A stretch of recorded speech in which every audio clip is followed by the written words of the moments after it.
Hey guys, it's the first week of May. I'm out in the greenhouse. It's actually the first kind of really warm day we had. It's 82 out right now, and it's supposed to be in the 80s tomorrow as well, and then back to highs of 60.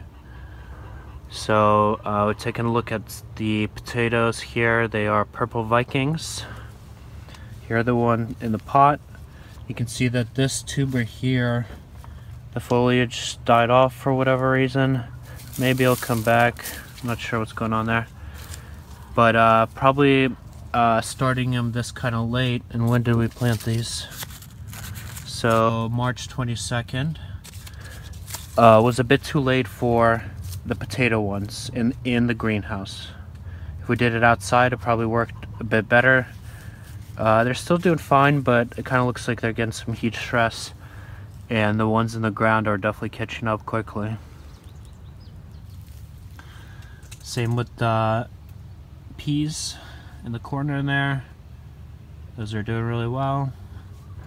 And compared to the ones that were inside of the secondary structure, which we've opened in the back on the south side, you can see these are quite a bit ahead. They already have flowers coming on, but they have quite a bit of heat stress as well from when they were kind of burned.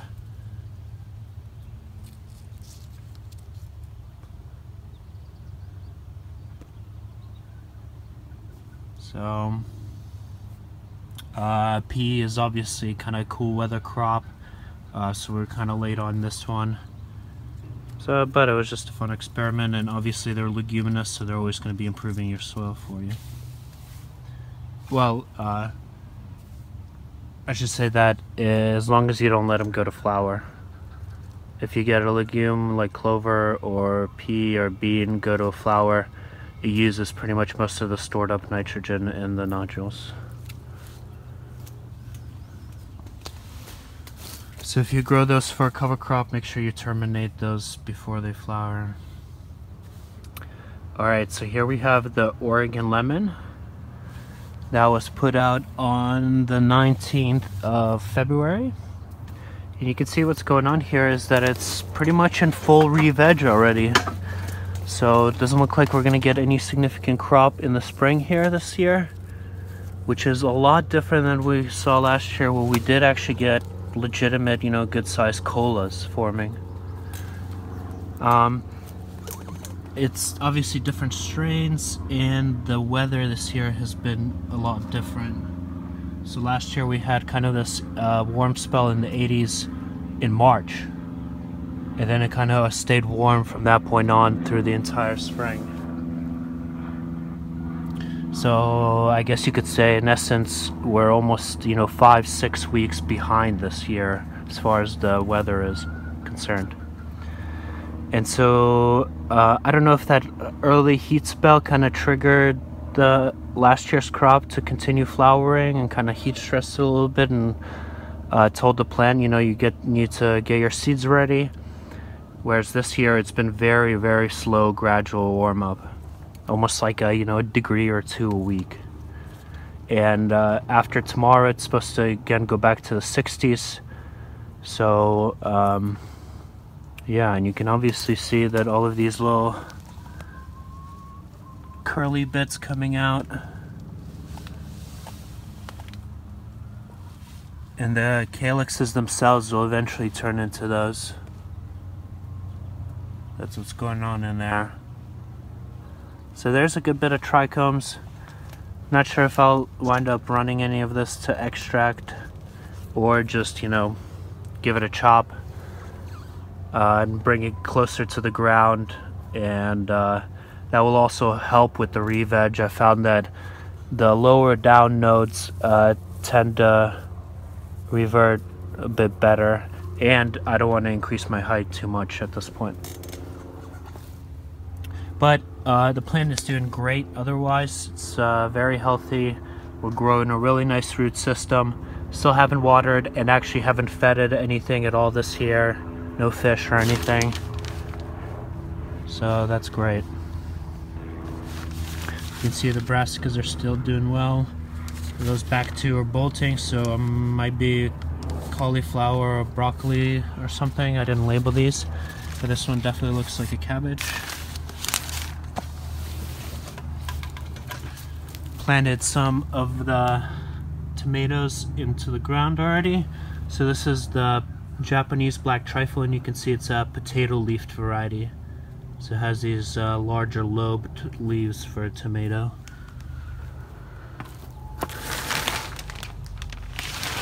And then here's the sherbet. So this one did stay a bit more compact. I'm guessing it's more genetic variation, this one being a bit more indica and that one being a bit more sativa. But still, you can see that's kind of a really cool structure, but it's all stretching out. So it's bolting in gardening terms. Yeah, but this one has an amazing term profile. Just that kind of classic tropical fruit, you know, bubblegum type of smell. So I don't know, we'll maybe try to salvage some of this stuff for extract. Otherwise, again, we'll just chop it down and run it for summer harvest. So what could we have done differently? We obviously could have supplemented with a bit of heat early on and light during before the equinox. And then if we wanted it to ensure harvest, we would have had to do light depth after the equinox. So it is pretty amazing that these plants are basically acting like they're going into vegetative state with only 14 hours of light. And obviously that's going to be very strain dependent. So I'm guessing that for a pretty typical year where we are in the Willamette Valley here in Oregon, it's going to be a bit too cool to do this without supplementary heat. Maybe up in Portland, around the Columbia River Gorge, there is a bit of warmer areas because of there's air currents flowing in from the Pacific there, whereas we are blocked by the coastal range.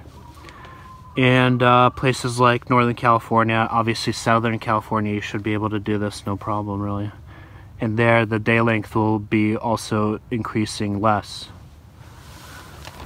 But anyway, you can see a really nice stem structure in there. So growing really healthy. And the kind of lower ones that have been kind of shading itself are getting a bit more calyxes on them than the upper parts, which are already stretching out. So again, if we chop this down, expose those lower secondary nodes, you can kind of almost speed it up for the re-vegging. But it's still kind of cool to see something do it naturally without 24 hours of light as you would do it indoors. So you can see our Swiss chart's been doing really well. Some of the beets are already at harvest for, you know, miniature small ones. The lettuce needs to come out really. We have some kohlrabies swelling up. This one looks like another cabbage. There's a kohlrabi there. Here's a volunteer tomato. So the seed was from last year. The tomato fell down. So this has been vernalized, i.e. it's gone through some cold temperature. And it sprouted itself naturally, so it should have a real taproot. So I've already been pinching out the suckers, the secondary growth with tomatoes. If you're growing them a single stem like I'm going to, well, maybe a double stem, you take out the secondary growth, which you can see this one here. This is the secondary growth here. It's already competing with the top, the apical point, which already has flowers coming on. So if we don't want that, we get rid of it. Almost the opposite way you would treat a cannabis plant.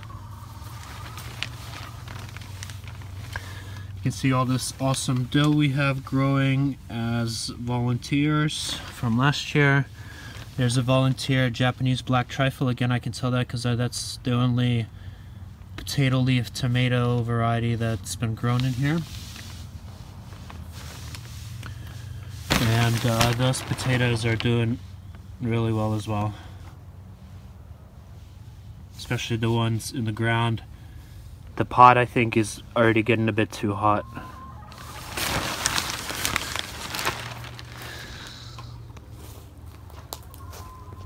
So let's see, here are the other starts.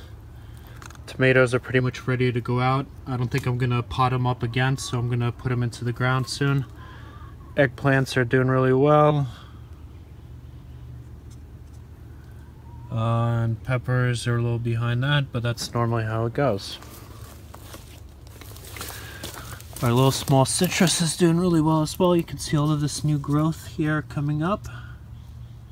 That's just grown in the past couple weeks, basically. And it's also back budding down here.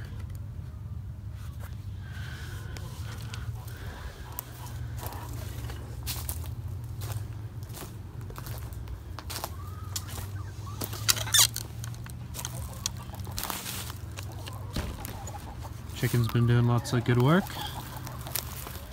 Planted some Jerusalem artichokes, so sunchokes here. We had a big clump of it over there that overwintered, and I tried to grow before for the chickens to self-harvest, and I even ran the tractor over it when it was done in the fall, and they didn't really care for it at all. So I think I might grow it as a kind of privacy screen here.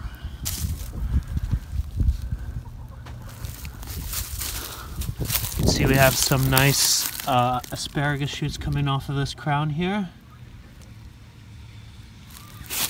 And then this one over here, you can see is on a much younger crown.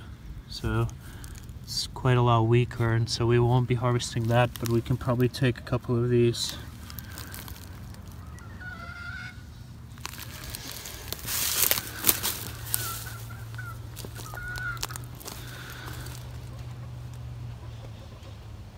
Currants have been doing really well, lots of set, very little flower drop. Been seeing lots of bees and stuff out here.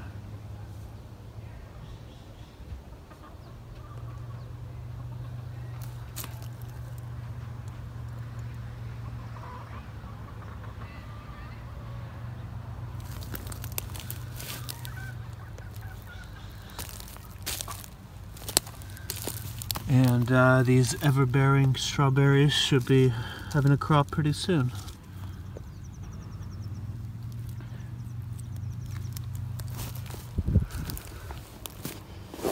Oops. Let's see, the wine caps, which are over here, not to be confused with this thing, which is something different. You can see they've kind of changed. They almost look like a shiitake now with all this cracking on top. That's just because we've been having a bit hotter and drier weather. But this is still the wine cap. But this is something else. So be careful.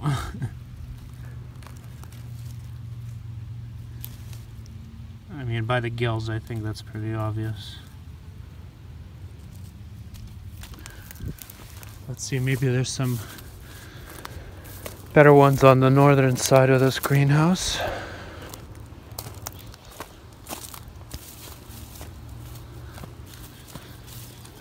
Oh yeah, look at these. Whoa! Holy moly. Alright, so we actually got a nice succession going on here. So the ones on the southern side over there have been fruiting for a while. And these I haven't seen much at all, and so you can see these sprung up out of nowhere since it's gotten warmer, and more light's been getting to the northern side here. And so they're just coming up, so we got kind of a season extension going on here.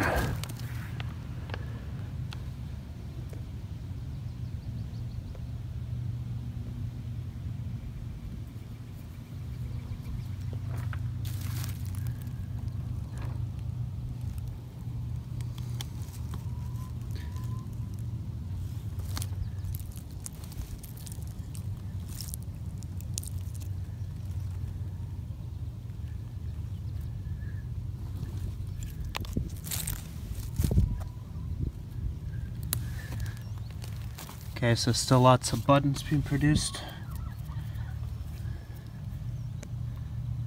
And although it looks dry on the surface, there's still, I bet, tons of moisture down there.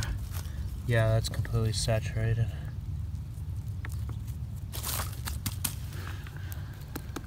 So you can see why it also has the common name Garden Giant, along with wine caps.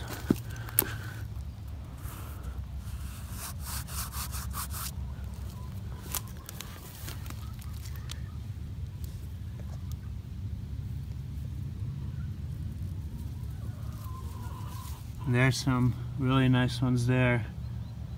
Probably still good for eating.